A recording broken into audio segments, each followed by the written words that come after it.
വെളിച്ചമായി വന്ന വചനം ഇടുങ്ങിയ വഴിയിൽ തുണയാകും വചനം മനസ്സിനെ മാറ്റി പുതുതാക്കിടും മഹത്വമേറും വചനസ്പർശം.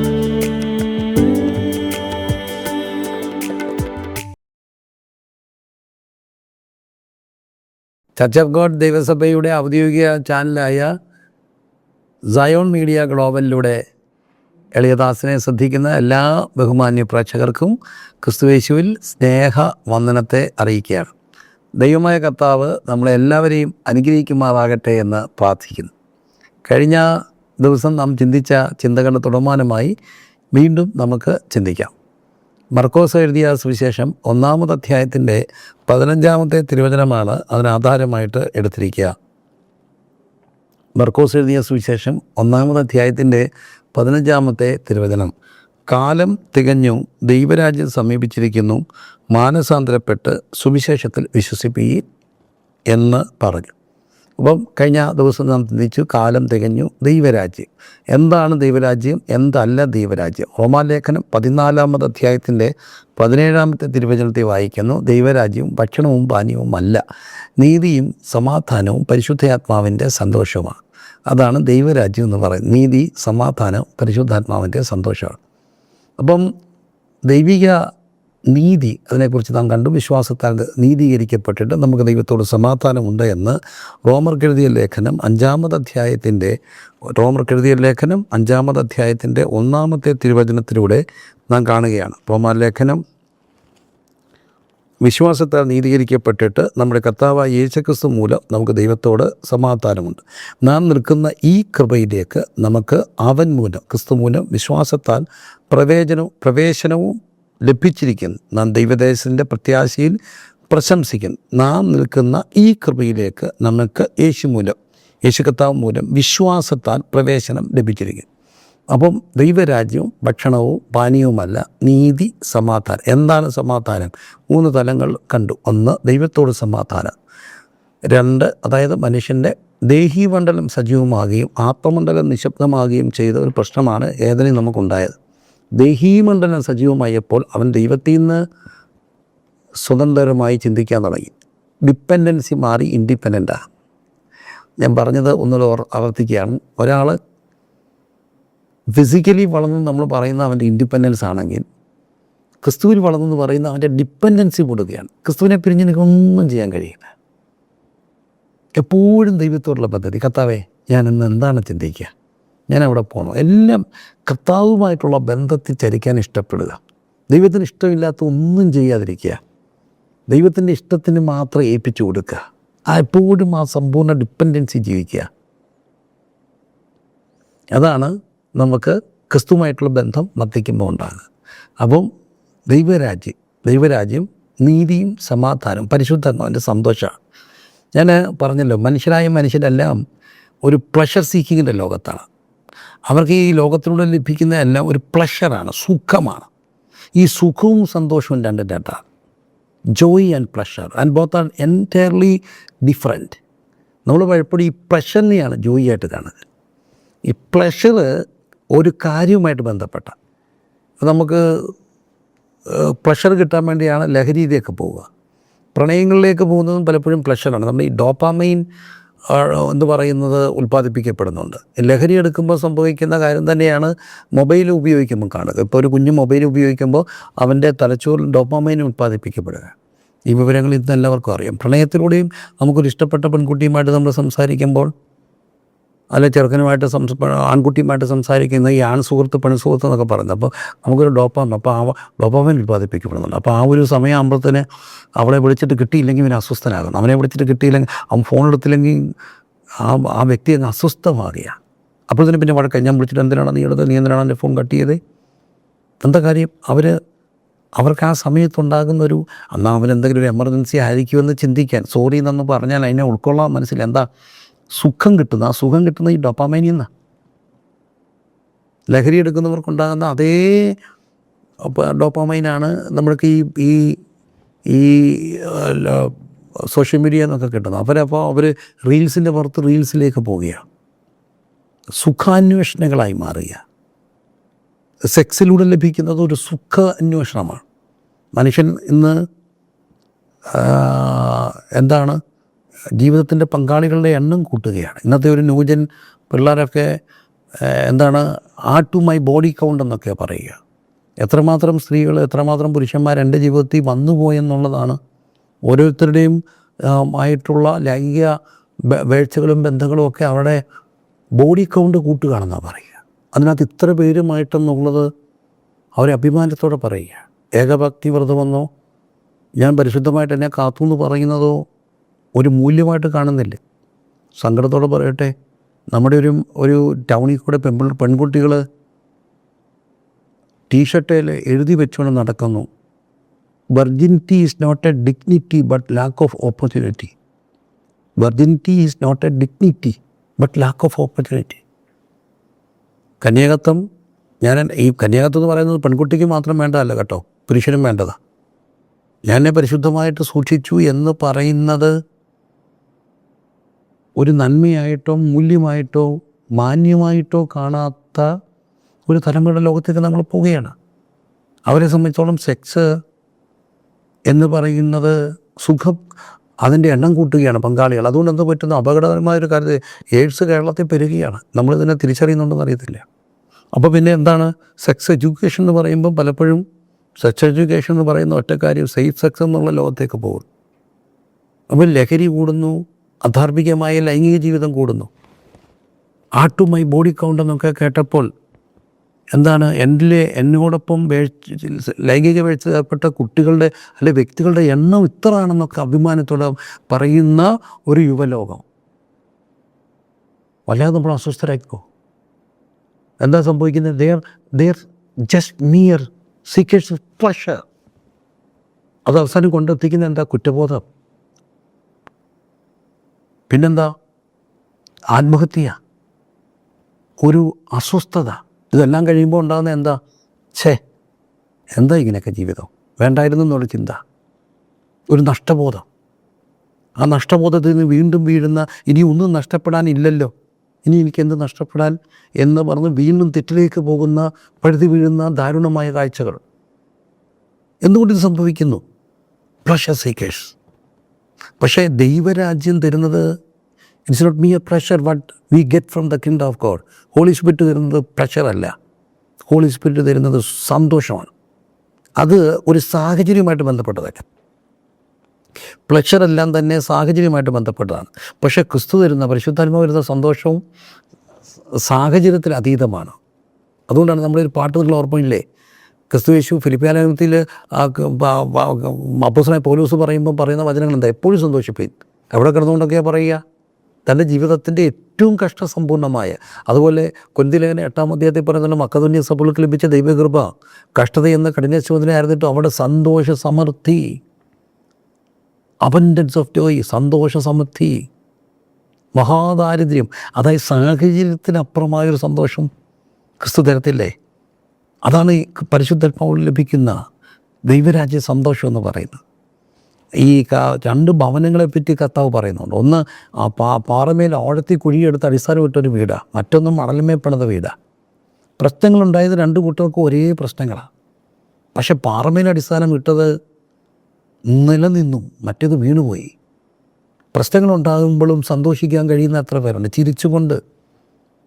ഞാൻ വളരെ സന്തോഷത്തോടെ ഒരു കാര്യം പറയട്ടെ.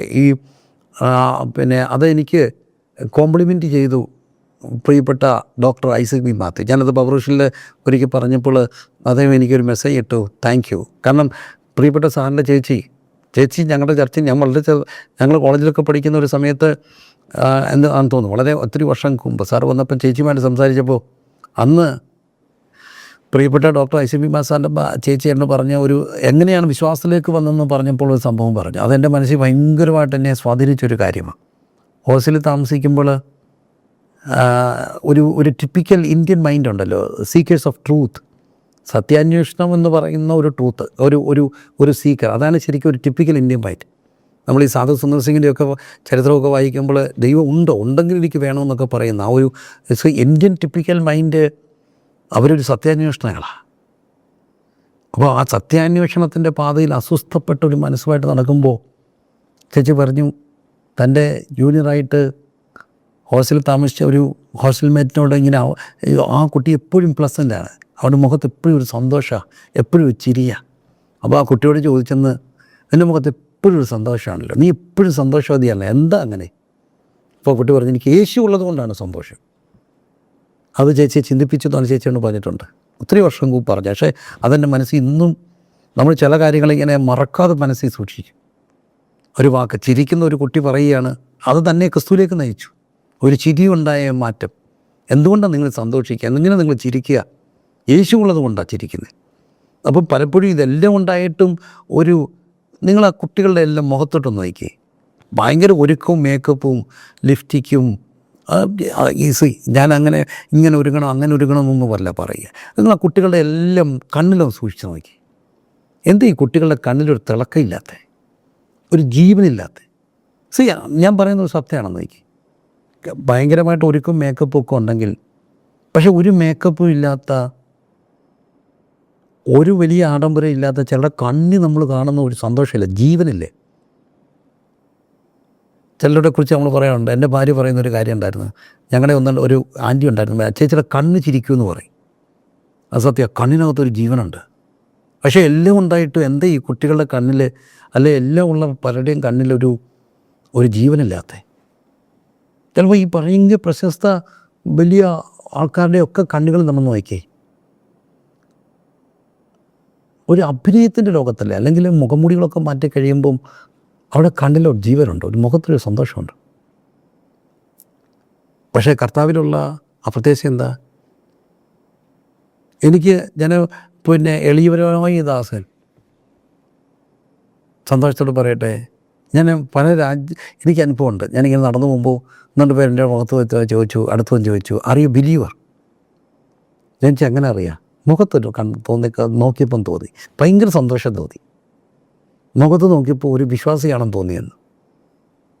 ഞാനൊരു വട്ടം എയർപോർട്ടിൽ കൂടി നടക്കുമ്പോൾ, എയർപോർട്ടിൽ ജോലി ചെയ്തുകൊണ്ടിരുന്ന ഒരാൾ, അല്ലെങ്കിൽ എന്താ ഈ സ്ഥാപനം ഇങ്ങനെ എന്തോ അവിടെ ഇങ്ങനെ അവിടെ നിന്നപ്പോൾ ഒരാൾ വന്ന് ചോദിച്ചാണ്. എനിക്കത് ഭയങ്കര സന്തോഷം തോന്നി. അപ്പോൾ ഒരു കർത്താവിനുള്ള ഒരാളുടെ മുഖത്തുണ്ടാകേണ്ട ഒരു സന്തോഷമുണ്ട്. ആ സന്തോഷം എല്ലാം ഉണ്ടായിട്ടൊന്നും അല്ല കേട്ടോ. പലപ്പോഴും ഒന്നുമില്ലായ്മയിലും നമുക്ക് സന്തോഷിക്കും. കഷ്ടതയിലും പാടുവാൻ, നഷ്ടമതിൽ കൊണ്ടാടുവാൻ, ശക്തി അരുൾകനാഥനെ ഭക്തിയിൽ പൂർണ്ണനാക്കുക. എല്ലാം ഉണ്ടായിട്ടുണ്ടോ? ഇല്ല. പക്ഷേ ഭക്തരിൻ വിശ്വാസ ജീവിതം പോലിത്ര ഭദ്രമാം ജീവിതം വേറെയുണ്ടോ? ഭദ്രമാം ജീവിതം വേറെയുണ്ട്. സ്വർഗപിതാവിൻ്റെ ദിവ്യ ഭണ്ഡാരത്തെ സ്വന്തമായി കണ്ടുതൻ ജീവിതം ചെയ്യുന്ന ഭക്തരിൻ വിശ്വാസ ജീവിതം പോലിത്ര ഭദ്രമാം ജീവിതം വേറെയുണ്ടോ? അപ്പോൾ ദൈവരാജ്യം, നീതിയും സമാധാനവും പരിശുദ്ധാത്മാവിൻ്റെ സന്തോഷം. ജീവൻ നഷ്ടപ്പെട്ടു പോയ കണ്ണുകൾ, നിരാശ പിടിച്ച കണ്ണുകൾ, തിളക്കമില്ലാത്ത കണ്ണുകൾ. പക്ഷേ യേശു വരുമ്പോഴോ ആ കുഴിഞ്ഞ കണ്ണുകൾക്കകത്തൊരു ജീവൻ, മുഖത്തൊരു ചൈതന്യം. എന്തുകൊണ്ടാണ്? യേശു ഉള്ളത് കൊണ്ടാണ്. പ്രിയരെ, കർത്താവുണ്ടെന്ന് ധൈര്യത്തോടെ പറയണം. ഞാനിപ്പോഴും അഭിമാനത്തോടെ പറയാൻ ഇഷ്ടപ്പെടുന്നൊരു കാര്യമുണ്ട്. തിരുവനന്തപുരത്തിന് തെക്ക് ഒരു ശുശ്രൂഷയ്ക്ക് വർഷങ്ങൾക്ക് മുമ്പാണ്. ഞാൻ മുമ്പേ പറഞ്ഞ പോലെ നമ്മുടെ മനസ്സിൽ ഇങ്ങനെ മായാത്ത ഓരോ കാര്യങ്ങളുണ്ട്. ചിലതൊക്കെ നമ്മൾ മറക്കില്ല. മറക്കാത്ത ഓർമ്മകൾ, മറക്കാത്ത ചില ഓർമ്മകൾ നമുക്ക് എന്നും ചിലതൊക്കെ അവശേഷിപ്പിക്കും. അപ്പോൾ ആ വളരെ ഒരു സാധാരണക്കാരായ ആൾക്കാരുള്ള, തൊഴിലാളികളായ ആൾക്കാരുള്ള ഒരു സാധാരണ സഭ, സാധുക്കളായ ആൾക്കാരാണ്. അവിടെ ഒരു കോട്ടയം ഭാഗത്തു നിന്നൊരു സഹോദരൻ അവിടെ ഒരു പെൺകുട്ടിക്ക് വിവാഹമാലോചനയ്ക്ക് വന്നു. അപ്പോൾ പെണ്ണ് കാണാൻ വേണ്ടി വന്നിരിക്കുക. ഉച്ച കഴിഞ്ഞുള്ളൊരു സമയത്തിൽ എന്നോടൊപ്പം ഉണ്ടായിരുന്ന ദിവദാസം പറഞ്ഞ് പ്രിൻസിപ്പാസ്റ്ററോട് ഒന്ന് വരാമെങ്കിൽ സന്തോഷമായിരിക്കും. ഒരു കല്യാണാലോചനയ്ക്ക് ഒരു പയ്യൻ വരുമ്പോൾ പാർസക്ക് റോളുണ്ട് അതിനകത്ത്. ഒരു കൺസെൻറ്റോ അല്ലെങ്കിൽ ഒരു അഭിപ്രായമൊക്കെ പറയാം. അപ്പോൾ പ്രിൻസിപ്പാസ്റ്ററോട് വന്നാൽ നല്ലതായിരിക്കും. ഞാൻ ചെന്നു. ഏതായാലും ആ പയ്യന് എനിക്കിഷ്ടപ്പെട്ടു. നല്ല ആരോഗ്യ ദൃഢഗാത്രനായ ഒരു ചെറുപ്പക്കാരൻ. ആ ചെറുപ്പക്കാരൻ ഇങ്ങനെ വന്നിട്ട് ആ പെൺകുട്ടിയോട് സംസാരിച്ചു. എല്ലാം കഴിഞ്ഞിട്ട് വീട്ടുകാരെല്ലാം കൂടി ഇരിക്കുമ്പം നമ്മൾ സാധാരണക്കാരായ ആൾക്കാർ ഒരു വിവാഹാലോചനയായിട്ട് ബന്ധപ്പെടുമ്പം എന്തോ ആസ്തി ഉണ്ടെന്നുള്ളതൊക്കെ അല്ലേ സാധാരണ. എന്തോ വിദ്യാഭ്യാസം, എന്തോ ആസ്തിയുണ്ട്. അപ്പോൾ അവൻ വന്നിട്ട് പറയുകയാണ്, എൻ്റെ വിദ്യാഭ്യാസം ഇന്നതാണ്, പിന്നെ എന്തോ ഉണ്ടെന്നൊക്കെ ചോദിച്ചാൽ 3-4 സഹോദരന്മാരാണ്. ഞങ്ങൾക്ക് അവിടെ ഒരു 3 സെൻറ്റ് സ്ഥലമേ ഉള്ളൂ. ചിലപ്പോൾ അത് ടൗണിൻ്റെ ഒരു സൈഡായതുകൊണ്ട് വിറ്റാൽ നല്ല, ചിലപ്പോൾ 3 സെൻറ്റ് സ്ഥലത്തിന് നല്ല ലക്ഷം കിട്ടും. പക്ഷേ വിറ്റാൽ പിന്നെ വയ്യാത്തൊരു ചേട്ടൻ. അതുകൊണ്ട് ഞങ്ങൾ ആ വീട് ഒരു സഹോദരന് കൊടുത്തിട്ട് മാറും. പിന്നെ എനിക്കെന്തുകൊണ്ടെന്ന് ചോദിച്ചാൽ ഞാനൊരു യൂണിയൻ തൊഴിലാളിയാണ്. ഒരു ദിവസം ഒരു 10,500-2,000 രൂപ പണിയും. ഇനിയും പണിയില്ലെങ്കിൽ ഞാൻ എനിക്ക് ഓട്ടോറിക്ഷ ഓടിക്കും. എങ്ങനെ ആയാലും ഞാൻ ജീവിക്കും. പിന്നെ നിങ്ങളെനിക്ക് എന്തോ ഉണ്ടെന്ന് ചോദിച്ചാൽ എനിക്ക് പ്രത്യേകിച്ച് ആസ്തിയൊന്നുമില്ല. ദൈവം തന്ന ആരോഗ്യമുണ്ട്, എനിക്ക് യേശുവുണ്ട്. അതാ എനിക്ക് പറയാം. നിങ്ങളെന്തോ തരുമെന്ന് എനിക്ക് അറിയാൻ വേണ്ട, എനിക്കൊരു ഡിമാൻഡും ഇല്ല. പക്ഷേ എനിക്ക് യേശുവുണ്ട്.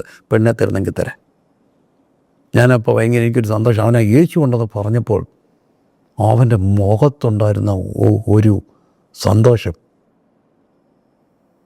ധാന്യവും വീഞ്ഞും തർത്തിച്ചപ്പോൾ അവർക്കുണ്ടായതിലും അധികം സന്തോഷം. ഇത് ആ വചനം എൻ്റെ മനസ്സിലോട്ട് പെട്ടെന്ന്. എനിക്ക് യേശുവുണ്ട്. ഇപ്പോൾ കുട്ടിയെ നമ്മളൊരു കല്യാണം ആലോചിക്കുമ്പോൾ എന്തോ ഉണ്ടെന്നല്ലേ, എന്തോ ഉണ്ടെന്ന് നോക്കി കെട്ടിച്ച് എത്രയോ പേർക്ക് എന്തോ ഉണ്ട്. വലിയ വീട്ടിൽ കൊണ്ട് കെട്ടിച്ച് പുഴക്കുന്ന എന്തോ ഉണ്ട്. കാരണം എന്നാ, അവർക്കെല്ലാം ഉണ്ടായിരുന്നു, യേശു ഇല്ലായിരുന്നു. അതുകൊണ്ടോ മലവെള്ളപ്പാച്ചിൽ പോലെ എല്ലാം ഒഴുകിപ്പോയില്ലേ. അവസാനം ഇപ്പം എന്തുണ്ട്? അല്ല, ഞാൻ ചോദിക്കുക, വലിയ തറമാടികളൊക്കെ എന്ത് ചെയ്യും? എല്ലാം ഉണ്ടായിരുന്നവരൊക്കെ എന്ത് ചെയ്യും? എന്നോട് എത്രയോ പേര് പറഞ്ഞിട്ടുണ്ട്, എൻ്റെ കൊച്ചിനെ അവിടെ കെട്ടിക്കുമ്പോൾ അവർക്ക് എന്തെല്ലാം ഉണ്ടായിരുന്നു. പക്ഷേ അതെല്ലാം കണ്ടുകൊണ്ടാണ് കെട്ടിച്ചത്. ഇപ്പം താണ്ട് എവരിതിങ് കോൺ. ഇപ്പം ഭാര്യ വീട്ടിൽ ചിലവിന് കഴിയുന്നത് നമ്മൾ കൊടുത്തിട്ടാണ് ഇപ്പം അവൾ കഴിയുന്നത്. എല്ലാം ഉണ്ടായിട്ടും എന്ത് ചെയ്യും? പക്ഷെ ഒന്നുമില്ലായിരുന്ന കുട്ടി പറഞ്ഞ് എനിക്ക് യേശു ഉണ്ടെന്ന്. പ്രിയരെ ഓർത്തോണേ, എല്ലാം ഉണ്ടെങ്കിലും യേശു ഇല്ലെങ്കിൽ സീറോയാ. പക്ഷേ ഒന്നുമില്ലെങ്കിലും യേശു ഉണ്ടെങ്കിൽ ഹീറോയാ. എല്ലാം ഉണ്ടെങ്കിലും യേശു ഇല്ലെങ്കിൽ സീറോയാ. പക്ഷെ ഒന്നും ഇല്ലെങ്കിലും യേശു ഉണ്ടോ, നമ്മൾ ഹീറോയാ. യേശുവിൽ ഹീറോയാ. ഹീറോയാ. അപ്പോൾ ഓർത്തോണേ, ദൈവരാജ്യം, യേശുവാണ് അതിൻ്റെ രാജാവ്. ദൈവം രാജാവായിട്ട് മാറുക, ദൈവത്തിൻ്റെ ഭരണാധിപത്യത്തിൻ്റെ കീഴിൽ വരിക, ദൈവാധിപത്യത്തിൻ്റെ കീഴിൽ വരിക. പലപ്പോഴും നമ്മുടെ സഭകൾക്കും പറ്റുന്ന എന്താ? നമ്മുടെ സഭകൾക്ക് പറ്റിയത് ജനാധിപത്യമുണ്ട്. ജനാധിപത്യം എന്താ? ജനങ്ങൾക്ക് വേണ്ടി ജനങ്ങൾ നയിക്കുന്ന, തിരഞ്ഞെടുക്കുന്ന ഭരണകൂടം. അതാണ് ജനാധിപത്യം. മറ്റേയിടത്ത് ഏകാധിപത്യമാണ്. ഞാൻ പറയുന്ന പോലെ കേട്ടോണം. ഞാൻ പറയുന്നത് രണ്ടും തെറ്റാണ്. ജനാധിപത്യവും ദൈവാധിപത്യവും ഏകാധിപത്യവും തെറ്റാണ്. നമുക്ക് വേണ്ടത് ദൈവാധിപത്യമാണ്, തിയോക്രസി. അതാണ് ദൈവരാജ്യം, തിയോക്രസി. എന്ത് ചെയ്യണമെങ്കിലും ദൈവത്തോട്. ഈ ഊറിമും തുമ്മും ഒക്കെ കേൾക്കത്തില്ല. ഒരു ദൈവസഭയുടെ ഒരു ശുശ്രൂഷയിലായിട്ട് ഇത് 3-ാം തലമുറയാണ്. ഏതാണ്ട് 60 വർഷത്തോളമായിട്ട് അടിയപ്പെട്ട കുടുംബം 60 വർഷമാകുക എൻ്റെ ഓർമ്മയ്ക്ക് മുമ്പ്. എന്തെല്ലാം പ്രശ്നങ്ങളുടെ കൂടെ പോയി. എങ്ങനെ അതിജീവിച്ചു ചോദിച്ചാൽ ഒറ്റക്കാരെയോ, ദൈവത്തോട് ഉപവാസവും പ്രാർത്ഥനയും മുഴങ്കാലിരുന്ന് പ്രാർത്ഥന. എന്ത് പ്രശ്നങ്ങൾ! ചിലപ്പോഴൊക്കെ എന്ത് ചെയ്യണമെന്നറിയാത്ത, നമുക്കൊരു ഹ്യൂമൻ കൗൺസിലിൽ ഒന്നും ചെയ്യാനൊക്കാത്ത, ദൈവമേന്ന് കൈമലർത്തുമ്പോൾ ആ ഡിവൈൻ ഇൻ്റർവെൻഷൻ, ദൈവരാജ്യം, അബ്സല്യൂട്ടിൽ തിയോക്രസി. ഞാൻ കുഞ്ഞുങ്ങളോടൊക്കെ പറയട്ടെ, മക്കളെ, നിങ്ങൾ ഏത് കോഴ്സിന് പോകണം ദൈവത്തോട് ചോദിക്കാം. നമ്മൾ പാടുന്നൊരു പാട്ടുണ്ട്, ഏത് ഗുണം എന്നറിയുവാനില്ല ജ്ഞാനം എന്നിൽ നാഥ, നിൻ്റെ ഹിതം പോലെ എന്നെ നടത്തണം, എൻ്റെ ഹിതം വേണ്ട. അതാണ് തിയോക്രസി, ദൈവാധിപത്യം. ഈ ഇസ്രായേലിനെ സംബന്ധിച്ച കാര്യം എന്താ? അപകടം. അവർ സമ്പൂർണ്ണമായി ദൈവാധിപത്യത്തിൻ്റെ കീഴിലായിരുന്നു. യുദ്ധമൊക്കെ വരുമ്പോൾ മോശെ കാണുന്നുണ്ട്, കൈ ഉയർത്തിക്കൊണ്ട് നിൽക്കും. അഹരോന് ഹൂരും ഇപ്പുറത്ത്. പുറപ്പാട് ദിവസം 17-ാം അധ്യായത്തിലാണ്. അപ്പുറത്ത് ഇപ്പുറത്ത് നിന്നിങ്ങനെ കൈ താങ്ങിപ്പിടിച്ചു. പിന്നെ ശമ്മൂവേലിൻ്റെ പുസ്തകത്തിലൊക്കെ വരുമ്പോഴത്തേന് ഈ യുദ്ധത്തിന് വരുമ്പോൾ എന്ത് ചെയ്തു? ശമ്മൂവേൽ സർവാംഗഹോമം കഴിച്ചു, മലയുടെ മുകളിൽ കയറി. ദൈവം ഇടിവെട്ടിച്ച് അവരെ ഓടിച്ചു വിട്ടു. പക്ഷേ 1 ശമൂവേലിൻ്റെ പുസ്തകം 8-ാം അധ്യായത്തിലേക്ക് വരുമ്പോൾ ഇവർ വരുന്നൊരു കാര്യമുണ്ട്. അവർ പറഞ്ഞു, ഞങ്ങൾക്കൊരു രാജാവിനെ വേണം. എന്തിനാ? മറ്റുള്ള ജാതികളെപ്പോലെ ഞങ്ങളുടെ യുദ്ധങ്ങൾ നയിക്കേണ്ടതിന്, ജാതികളെപ്പോലെ യുദ്ധങ്ങൾ നയിക്കേണ്ടത് ഞങ്ങൾക്കൊരു രാജാ. അന്ന് വരെ അവർ യുദ്ധത്തിന് തോറ്റിട്ടില്ല. കാരണം അവർക്ക് വേണ്ടി യുദ്ധം ചെയ്തത് ദൈവമാണ്, ദൈവാധിപത്യത്തിൻ്റെ കീഴിലായിരുന്നു. ഞങ്ങൾക്കൊരു രാജാവിനെ വേണം. എന്തിനോ? മറ്റു ജാതികളെപ്പോലെ ആകേണ്ടതിന്. എന്ത് സംഭവിച്ചു? രാജാവിനെ കൊടുത്തു. അവിടെ അധപ്പതനം ആരംഭിക്കുകയല്ലേ. ശൗലിൻ്റെ ആദ്യത്തെ രാജാവ് തന്നെ സത്യം പറഞ്ഞാൽ അമ്പേ പരാജയമല്ലായിരുന്നു. ആദ്യത്തെ രാജാവ് തൊട്ട് അമ്പേ പരാജയമല്ലായിരുന്നു. ദാവീദിൻ്റെ കാലഘട്ടത്തിൽ വന്ന ഒരു വലിയ രക്തച്ചൊരിച്ചിലില്ലേ. പിന്നെ മുഴുവൻ യുദ്ധങ്ങളും ഓക്കെ അല്ലേ? ശലോമോൻ്റെയൊക്കെ കാലം ആലയം, പിന്നെ അത് രാജ്യം രണ്ടായിട്ട് മാറുകയല്ലേ. പിന്നെ എന്തുമാത്രം പ്രവാസത്തിലേക്ക് പോവുകയില്ല. എന്താ സംഭവിച്ചത്? ദൈവാധിപത്യത്തിൽ നിന്ന് രാജാധിപത്യത്തിലേക്ക് മാറി. ഇന്ന് ദൈവസഭയ്ക്കും പലപ്പോഴും മക്കളെ, എൻ്റെ പൊന്നു മക്കളെ, ഏത് കാര്യം ചോദിച്ചാലും ഞാൻ ചിലപ്പം ക്ലിയർ കട്ടായിട്ട് ഇന്ന കോഴ്സിന് പോകണം എന്ന് ദൈവശബ്ദം കേൾക്കാൻ കഴിഞ്ഞെന്ന് വരത്തില്ല. ചിലപ്പം പ്രവാചകന്മാർ നമ്മൾ ഉപദേശം ആരാൻ പോയാൽ ചിലപ്പോഴൊക്കെ നമ്മൾ കൺഫ്യൂസ്ഡ് ആകുന്നുണ്ട്. ഇതെല്ലാം സത്യമാണ്. പക്ഷേ ഒരു ക്രിസ്തീയ ശുശ്രൂഷ എന്ന നിലയിൽ എൻ്റെ ക്രിസ്തീയ അനുഭവത്തിൽ നിന്ന് പറയട്ടെ, കർത്താവേ, എനിക്കിതൊന്നും അറിയില്ല. ഓരോ ചെറിയ കാര്യം വരും, എനിക്കറിയില്ല കർത്താവേ. ദൈവസന്ധി പോയി മുഴങ്കാലം മടക്കിയിരിക്കുക. എൻ്റെ ഗീതം പോലെ എന്നെ നിത്യം നടത്തിയിടണമേ. എൻ്റെ ഗീതം പോലെയല്ലേ എൻ പിതാവേ, എന്നെ യഹോവേ, അങ്ങേ ഗീതം പോലെ എന്നെ നിത്യം നടത്തിയിടണമേ. പ്രിയമുള്ളവരെ, ആ ദൈവാധിപത്യത്തിൻ്റെ കീഴിൽ സമ്പൂർണ്ണമായ വിധേയത്വം, അതാണ് കർത്താവ് നമ്മൾ ഇന്ന് ആഗ്രഹിക്കുക. സമ്പൂർണ്ണമായി ദൈവരാജ്യം, ചെറിയ കാര്യമല്ല, ദൈവരാജ്യം അസമ്പൂർണ്ണമായി. അപ്പോൾ ദൈവം അവിടുത്തെ രാജാവാണ്. ദൈവത്തിൻ്റെ രാജ്യത്തിൻ്റെ ഏറ്റവും വലിയ പ്രത്യേകത എന്താ? ത്രിയേക ദൈവമാണ്. നമ്മുടെ മനുഷ്യ മനസ്സുകൾക്ക് മനസ്സിലാക്കാൻ കഴിയാത്ത നിഗൂഢമായ രഹസ്യമാണ് തൃത്വമെന്ന് പറയുക. ഒറ്റ വാക്ക് തൃത്വത്തെക്കുറിച്ച് ആർക്കും പറയാൻ കഴിയില്ല. ഞാൻ പലപ്പോഴും ഓർക്കുകയും പറയുകയും ചെയ്യുന്ന ഒരു തമാശയുണ്ട്. റാന്നി വലിയ പള്ളിയുടെ ശതാബ്ദി ആഘോഷം നടക്കുമ്പോൾ ഗീവർസ് മാർ ഒസ്താത്യോസ് തിരുമേനി, അദ്ദേഹം ഭയങ്കര പണ്ഡിതനായിരുന്നല്ലോ. അദ്ദേഹത്തിൻ്റെ പല ചിന്തകളും തൃത്വത്തിൽ അധിഷ്ഠിതമാണ്. അദ്ദേഹം തൃത്വത്തെക്കുറിച്ച് വലിയ അഗാധമായ പാണ്ഡിത്യമുള്ള അദ്ദേഹം ഒരു പ്രഭാഷണം നടത്തുമ്പോൾ തൃത്വമായിരുന്നു വിഷയം. അപ്പം ഗ്രീക്ക്, യമന ആ ചിന്തകൾ, ഹൈന്ദവ ദർശനങ്ങളെ എല്ലാം ഉൾക്കൊണ്ടുകൊണ്ട് തൃത്വത്തെ അദ്ദേഹം വ്യാഖ്യാനിക്കാൻ ശ്രമിക്കുക.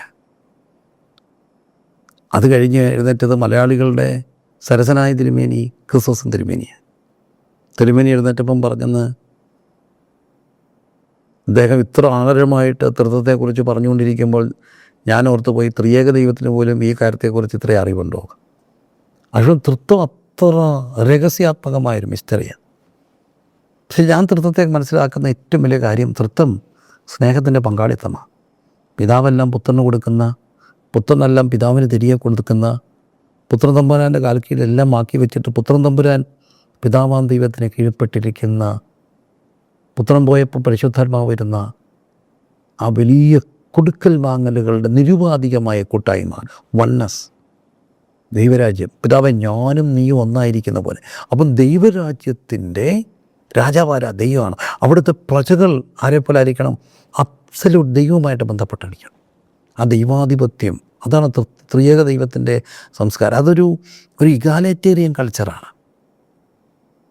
പരസ്പരം പങ്കുവെക്കലിൻ്റെ കൾച്ചറാണ്. പങ്കുവെക്കലിൻ്റെ കൾച്ചർ, ഞാൻ എപ്പോഴും അതിനെപ്പറ്റി പറയാൻ ഇഷ്ടപ്പെടുന്നത് പങ്കുവെക്കലിൻ്റെ കൾച്ചറാണ്. സത്യത്തിൽ ഇന്ന് മനുഷ്യർ സ്വാർത്ഥതയുടെ കൊച്ചു കൊച്ചു കുടീരങ്ങളാണ്. മനുഷ്യൻ മഹാസ്വാർത്ഥരായിട്ട് മാറും. ഞാനും എൻ്റെ എന്നുള്ളതിന് അപ്പുറത്തോട്ട് നമ്മുടെ എന്നുള്ളൊരു ചിന്തയിലേക്ക് ആരും പോകുന്നില്ല. അതിന് കാരണം നമ്മുടെ കൊച്ചു കൊച്ചു ന്യൂക്ലിയർ ഫാമിലി തന്നെയാണ്. മറ്റേ നമ്മൾ വലിയൊരു വീടുകളിൽ കുത്തിരിപ്പോയി ഒന്നിച്ച് താമസിച്ചപ്പോൾ എൻ്റെ നിൻ്റേതൊന്നും ഇല്ലായിരുന്നു, എല്ലാവിടെയായിരുന്നു. സത്യത്തിൽ അതായിരുന്നു വീടിൻ്റെ സംസ്കാരം.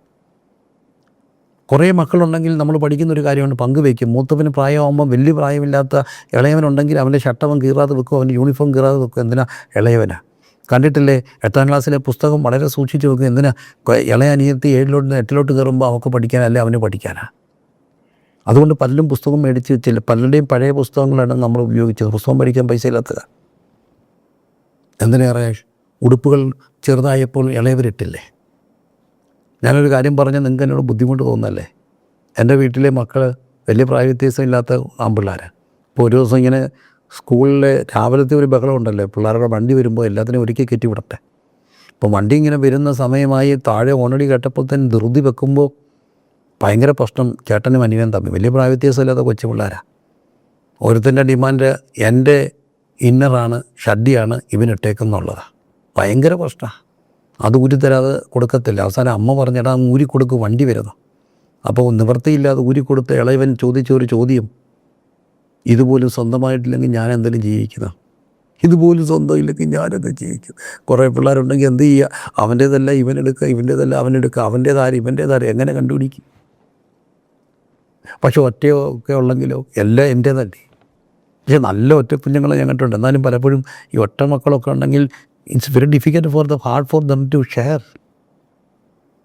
സത്യം പറഞ്ഞാൽ ജീവിതത്തിൻ്റെ ഏറ്റവും വലിയ പങ്കുവയ്ക്കേണ്ട ഒരു സംസ്കാരമില്ലേ? ഭർത്താവും ഞങ്ങളുടെ ഒരു അപ്പച്ചൻ മരിച്ചുപോയി. അതാന്നില്ല, നീറംപ്ലാക്കിലെ ഒരു അപ്പച്ചൻ മരിച്ചപ്പോൾ ഞങ്ങൾ ചെന്നപ്പോൾ എനിക്ക് അമ്മച്ചി പറഞ്ഞൊരു കാര്യം. ഞങ്ങൾ തലേവ രാത്രിയിൽ അമ്മച്ചിയെ കാണാൻ ചെന്നപ്പോൾ അമ്മച്ചിയുടെ സങ്കടം എന്നാണെന്നറിയാം. എനിക്കിനി ആര് ചോറ് തരുമെന്ന്, അമ്മച്ചിക്ക് ചോറ് തരുന്നതാണ് ചോദിച്ചപ്പോഴാണ് മനസ്സിലായത്.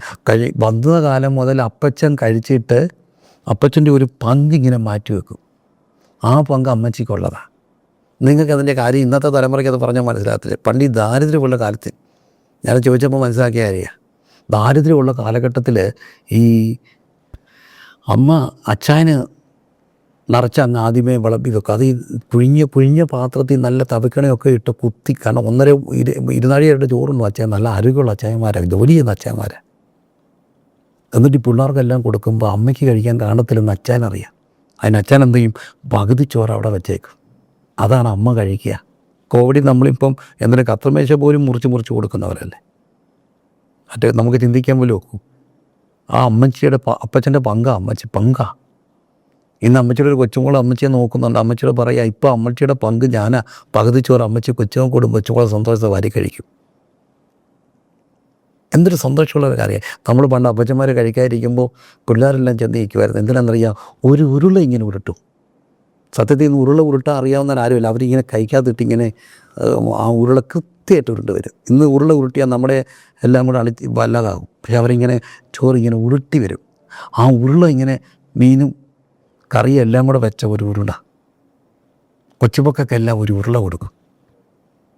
മരിക്കുമ്പോൾ നമ്മളിന്ന് വലിയപ്പച്ചൻ മൈ അപ്പച്ചൻ ഈസ് സോ ആൻഡ് സോ എന്നൊക്കെ പറഞ്ഞ് വലിയ ഇൻറ്റിമസി ഇല്ലാതെ പിള്ളേർ പറയുന്നൊരു സാക്ഷ്യം പോലൊന്നും അല്ല കേട്ടോ അപ്പച്ചൻ്റെ ഉരുള.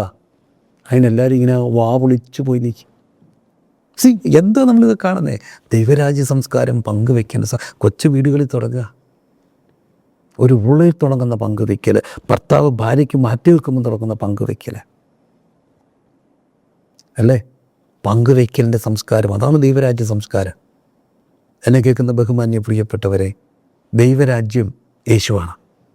അതുകൊണ്ടാണ് കാലം തികഞ്ഞു ദൈവരാജ്യം. അത് സന്തോഷമാണ്, അത് സമാധാനമാണ്, അത് ദൈവത്തോട് ഹാർമണിയാണ്. അവിടെ നമ്മുടെ ആത്മമണ്ഡലം ജീവിക്കപ്പെടുകയാണ്. ഇരുട്ടിൻ്റെ അധികാരത്തുനിന്ന് നമ്മളെ വിടുവിച്ച് സ്നേഹസ്വരൂപനായ പുത്രൻ്റെ രാജ്യം, അതിൻ്റെ ഫുൾനെസ് വരുന്നത് യേശു. അവിടെ വേട്ടക്കാരന് വരെയില്ല, എല്ലാവരും ഒരുമിച്ച് ജീവിക്കുക, പങ്കുവെക്കലോടെ ജീവിക്കുക. അതുകൊണ്ട് ദൈവരാജ്യം, അതുകൊണ്ട് എന്ത് ചെയ്യണം? മാനസാന്തരപ്പെടണം, സുവിശേഷത്തെ വിശ്വസിക്കണം. ഞാനിവിടെ കൊണ്ടൊന്ന് കൺക്ലൂഡ് ചെയ്യട്ടെ. ദൈവം നിങ്ങളെ അനുഗ്രഹിക്കട്ടെ.